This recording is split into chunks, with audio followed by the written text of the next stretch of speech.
I'm gonna go ahead and go over the top 3 things that I use to make me successful when I'm spearfishing over in the Bahamas. So let's get into it.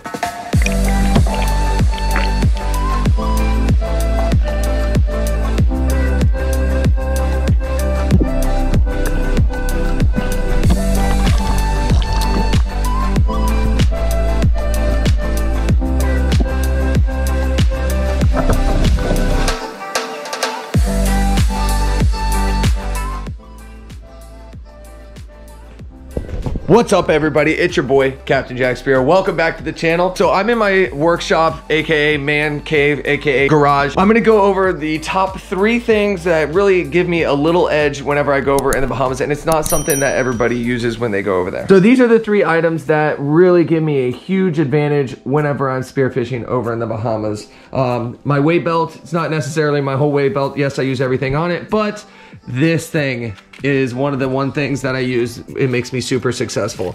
It is a belt reel, and it's kind of like a fishing reel hooked onto my body, and it has like 400-pound Dyneema on it, and it has a little tuna clip that I hook onto the end of my pole spear, and this way I can shoot fish, let my gear go, and I can get up to the surface nice and safely. And one thing, when you use these, you really need to not hesitate on dropping your weight belt. Don't sweat it. Usually if you're diving with a group and have a dive buddy with you, you can drop your weight belt, you can go retrieve it later. Actually, I haven't done it, but I've had multiple people do it.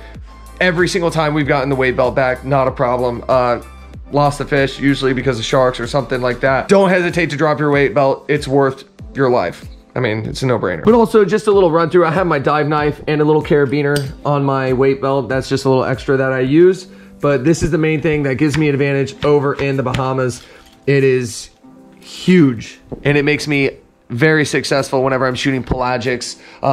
And also, which will bring me to my next object on the floor, is this little guy, my little throw flasher. This will bring in, I'm serious, it'll bring in mackerel. They will be on their way out. You can throw it and they will turn around and come right up to it, giving you a shot. And having the belt reel, it gives you an advantage because you can shoot the fish, let your spear go retrieve your flasher, and then head to the surface and then worry about your fish that's tethered to you. You'll be able to bring it in. Just something I highly recommend. Throw flasher is huge, and a lot of you have been wondering how to make them, so I'm gonna go ahead and head over to my workbench and give you a little run through on how to make those throw flashers. All right, so this is what we need. We don't need this sponge, that's useless. We only need these 4 items.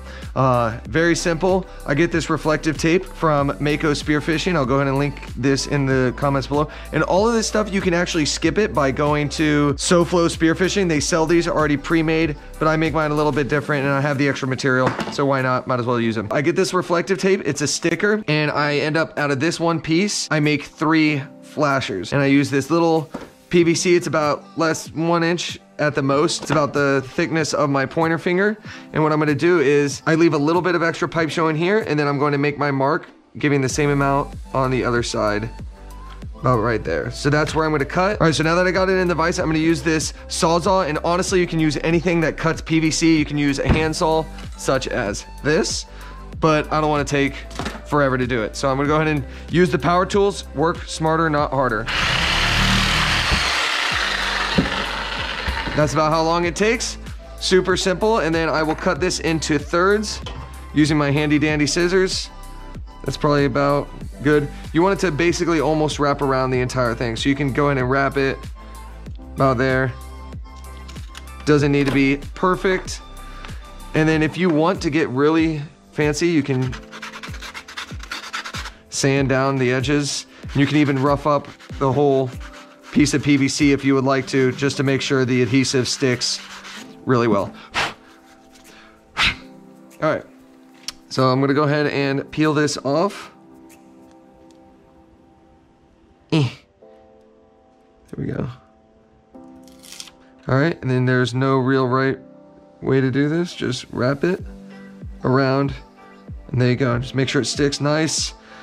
And there you go. That's your little throw flasher. I shove it inside of my wetsuit, and anytime I see one of those Mackies or any jacks or anything, it's kind of like a Hail Mary. I can chuck it, and hopefully it just just sink down to the bottom, and there you have it.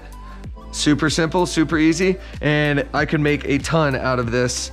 Just get it from your local Home Depot store, and then we got the reflective tape. That's how it's done. All right, you guys, so I hope you learned how to make that on your own. So simple, but very, very effective. Well worth the investment of the super cheap parts that you need for it. And the last thing that I'm gonna go over is my dive light.